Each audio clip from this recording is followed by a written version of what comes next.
In die nuus vanaand. Die DA sê die NVG hoof advokaat Shamila Batohi moet aan haar pos aanbly, maar hervormings is nodig. Die Wêreldgesondheidsorganisasie sê Gaza se gesondheidsstelsel stort ineen.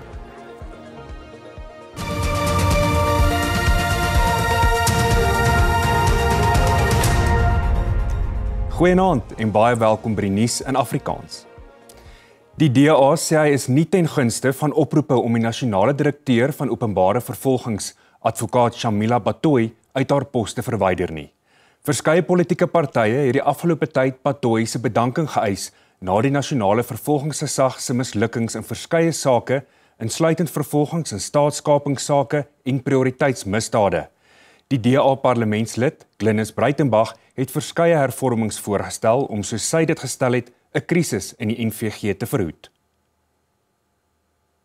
Van die hoë profiel sake wat die NVG se beeld geskaad het, is die vryspreking van die Nigeriese evangelis Timothy Omotoso op aanklagte van verkrachting, die onwettige uitlewering van Morwadi Chulota uit die VSA in die Vrystaatse asbeskorrupsiesaak, die Vrede Suiwelplaas korrupsiesaak wat van die rol afgeskrap is, as ook die vertraging in die uitleweringsproses van die Gupta broers.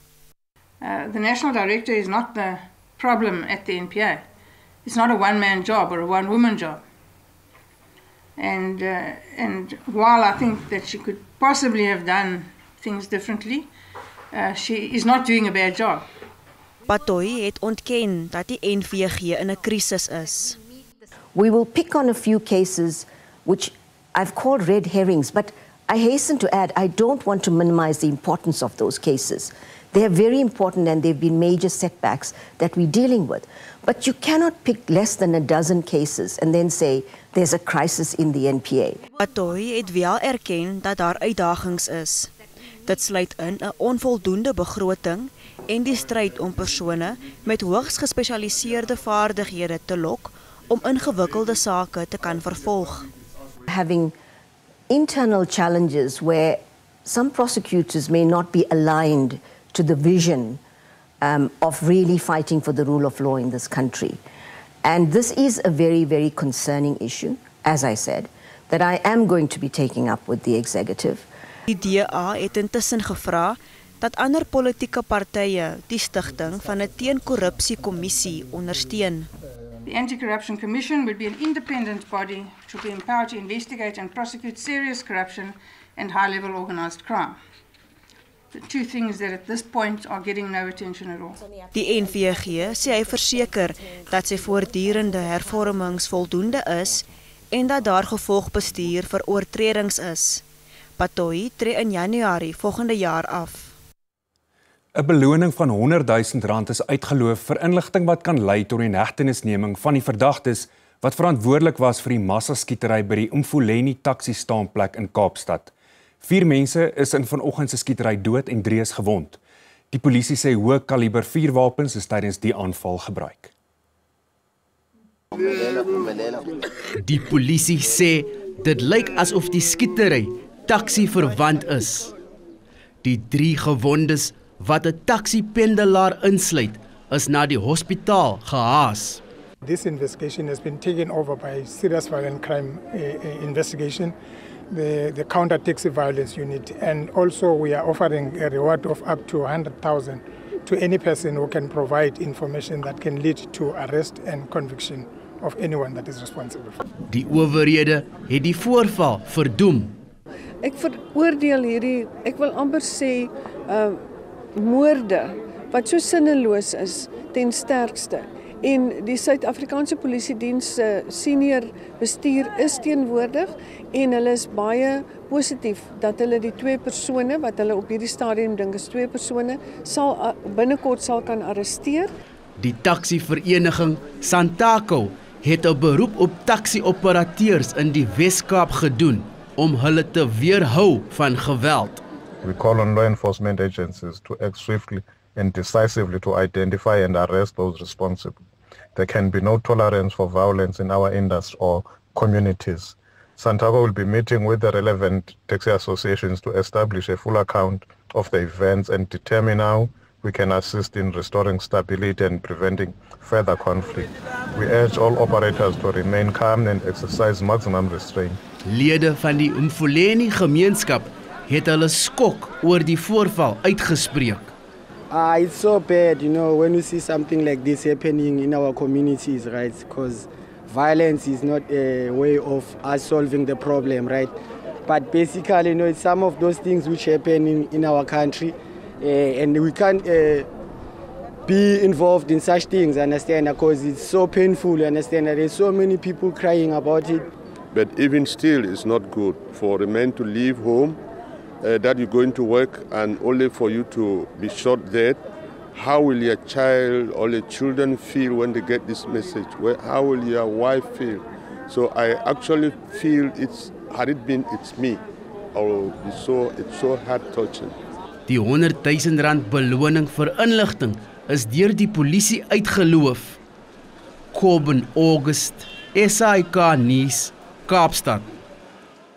Die Bloemfonteinse gemeenskap het hulle kommer uitgespreek na die verdwyning van 'n leerling van die Martie du Plessis skool in die stad. Die 19-jarige Kamogelo Baukudi is blykbaar ontvoer deur 2 mans wat hulle as lede van die polisie voorgedoen het. 'n Diens is vroeër vanaand gehou om te bid vir Baukudi se veilige terugkeer. Die Vrystaatse premier, Makween Letsoa Matai, het by die biddiens gesê die provinsie is bekommerd oor die vlaag moorde en ontvoerings in die provinsie. Baukudi is gister deur sy bestuurder by die Martie du Plessis skool vir mense met gestremdhede opgelaai. Langs die pad is hulle voorgekeer deur 2 mans in 'n bakkie. Die 2 het gesê dat hulle van die polisie is en die motor wil deursoek vir dwelms. Die verdagtes het daarna met Baukudi weggery. Die Vrystaatse Onderwysdepartement sê hy bied berading aan leerders en onderwysers by die skool. We have also issued a psychosocial support to our learners who might need that support, also to our teachers, and we're hoping that in due course we'll get this learner and his whereabouts. Die polisie in Bloemfontein het 'n spesiale taakspan aangestel om die graad 11 leerling se verdwyning te ondersoek.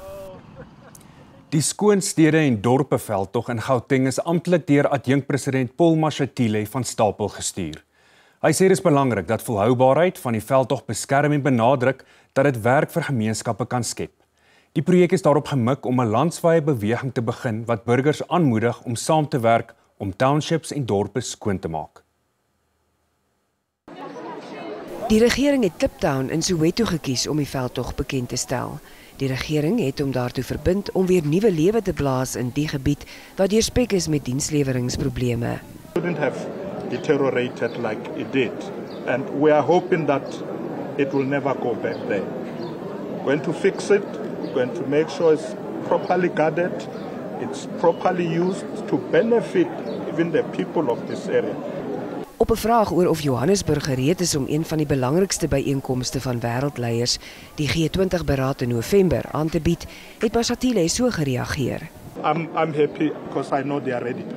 But remember, we're not leaving it to them. We're going to work with them as national government. So, because remember, it's a program that is driven by national government working with the city and the province. So together we are dealing with issues that we need to deal with, but definitely we are ready. Die skoonstede en dorpe veldtog volg op die bekendstelling van die Cleaner Joburg 100 Spots veldtog en die Bomb Squad, wat gelei word deur die president van die ANC Veteranenliga, Snoekie Zikalala. Die Wêreldgesondheidsorganisasie of WHO waarsku dat die gesondheidsstelsel in Gaza ineenstort. Daar is geen werkende hospitale in Noord-Gaza oor nie en die laaste 2 in Khan Yunis is so te sê onfunksioneel. 2 humanitêre hulpsentrums van die omstrede Gaza Humanitêre Stichting het heropen. Die sentrums wat bedryf word deur 'n Amerikaanse maatskappy met steun van die Amerikaanse en Israeliese regerings het gesluit na 'n reeks skietvoorvalle. Tientalle Palestynë op soek na hulpvoorraad is doodgeskiet in die voorvalle. Die Israeliese eerste minister Benjamin Netanyahu het bevestig dat Israel wapens verskaf aan groepe in Gaza wat gekant is teen Hamas. Netanyahu het aantuigings van Israeliese politici verwerp dat die stap Israeliese veiligheid in gedrang bring.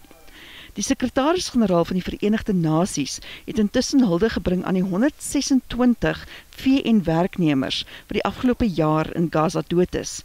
Antonio Guterres sê 1 uit elke 50 lede van die VN se Palestynse vlugtelingagentskap is dood in Gaza, wat die hoogste sterftekoers is in die VN se geskiedenis. Sommige van die werknemers se gesinslede is ook dood in Israeliese aanvalle. And to the world I say, we will not grow numbed into suffering. We will not accept the killing of UN personnel. We will not accept the killing of humanitarians, journalists, medical workers, or civilians as the new normal anywhere and under any circumstances. There must be no room for impunity. Guterres het ook sy teleurstelling uitgespreek dat die FSA die voorgestelde resolusie gekelder het wat 'n permanente skietstilstand in Gaza sou bewerkstellig. Intussen het die Withuis strafmaatreëls ingestel teen 4 regters van die internasionale strafhof. Dit volg nadat die strafhof 'n lasbrief vir inhegtenisneming uitgereik het vir Netanyahu. Die Amerikaanse president is ook ontevrede met 'n vorige besluit van die hof om 'n ondersoek te las na beweringe van oorlogsmisdade teen Amerikaanse soldate in Afghanistan. Die vriendskap tussen die Amerikaanse president Donald Trump en die Suid-Afrikaansgebore miljardêr Elon Musk het op 'n skouspelagtige wyse op sosiale media uitmekaar geval. Soos dit twee superrykes betaam, het Trump en Musk die sosiale media netwerke in hulle besit gebruik vir die woordewisseling. Die onderonsie het begin toe Musk kritiek uitgespreek het teen Trump se omstrede bestedingswetsontwerp. 'n Reeks beledigings en dreigemente is uitgeruil tussen die voormalige bondgenote. Musk het die president getart dat nie hy of sy party aan bewind sou gewees het sonder die 5,2 miljard rand wat Musk bygedra het tot Trump se verkiesingsveldtog nie. Trump het gedreig om regeringskontrakte op te skort ter waarde van miljarde dollars aan Musk se maatskappye, insluitend SpaceX. En net hierna, 900 werksgeleenthede in gedrang wanneer Goodyear aanleg in Oos-Kaap sluit.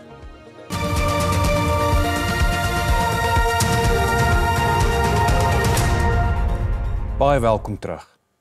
Werknemers van die Goodyear vervaardigingsaanleg in Kariga in die Oos-Kaap is geskok na die aankondiging van die sluiting van die aanleg. Minstens 907 werksgeleenthede bly in die slag met die sluiting wat volg na aankondiging van 'n 189A hervormingsproses. Werkers sê hulle het geen waarskuwing gekry dat Goodyear sy vervaardiging in Suid-Afrika opskort nie. Die vakbond NUMSA sê hy is magteloos in die saak omdat die besluit in Europa geneem is.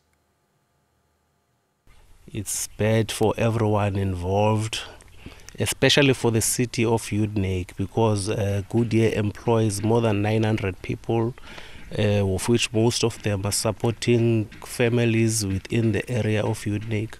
So the implications are going to affect the most part of Udenake a lot, and the workers are devastated and they don't know where else to go.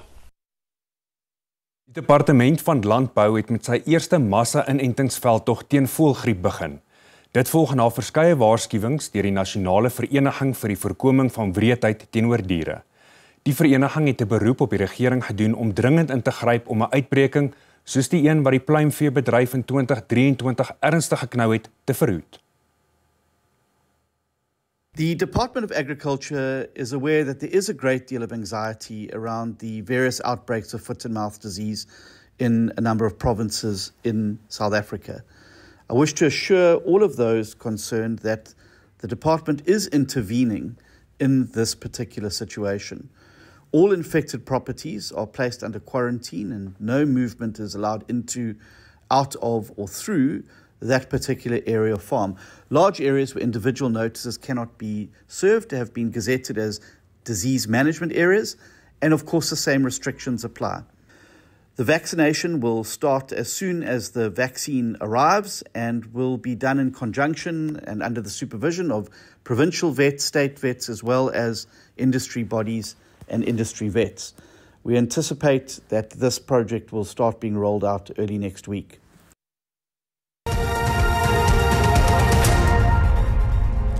En nou vir die jongste markaanwysers.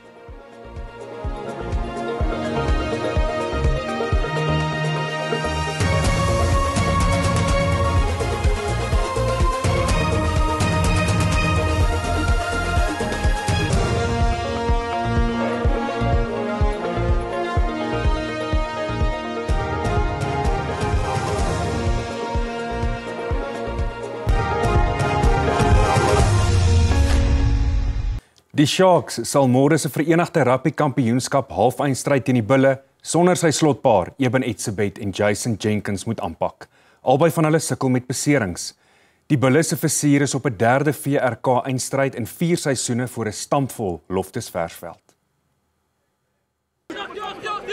Die Bulle het net een verandering aan die 15-tal gemaak wat Edinburgh verlede week in die kwartfinale geklop het.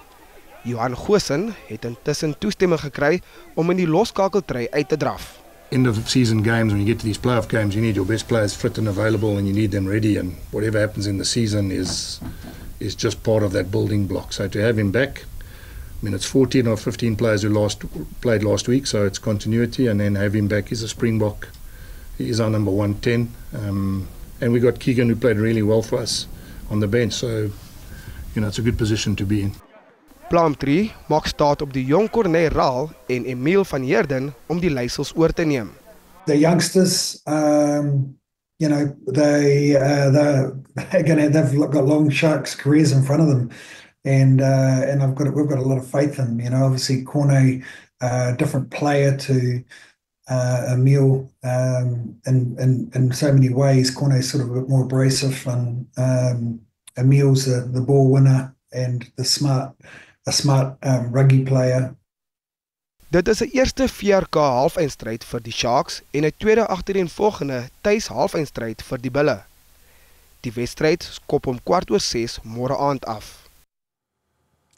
Die hoofbestuurder van die Comrades Marathon Vereniging, Alay Dalay, sê Sondag se wedloop sal 'n goeie oefenloopie wees vir die 100ste Comrades wat in 2027 gehardloop sal word.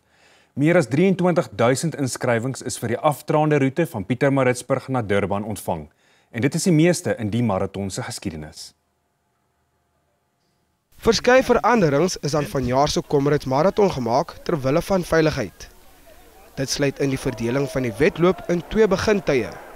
Die getal atlete in die eerste wegspringgroep is tot 14,000 beperk. The start will be a 2-start, which is something we've never done before. The 2-start will be starting at 5:45 a.m. That's for the elites and runners up to the J batch. There will then be a 15-minute window between the start of Group 1 and Group 2. And the other change, very big change as well, is the street finish, which is going to be outside the People's Park venue, which is neighbouring to Moses Mabhida Stadium. And the street finish has not happened since the very early days of when Comrades was founded in 1921. Atlete het die dag gebruik om te registreer en inkopies te doen by die Comrades Expo. See, this is my first Comrades. I am prepared, but not as prepared as I wanted to be because I started getting some injuries during the preparations. So I had to stay some weeks without running so that I can recover very well. So the physio had to put me off, but it's better to enter the race without injuries than to go into the race with injuries. So I'm just hoping to finish. The Comrade is a torture.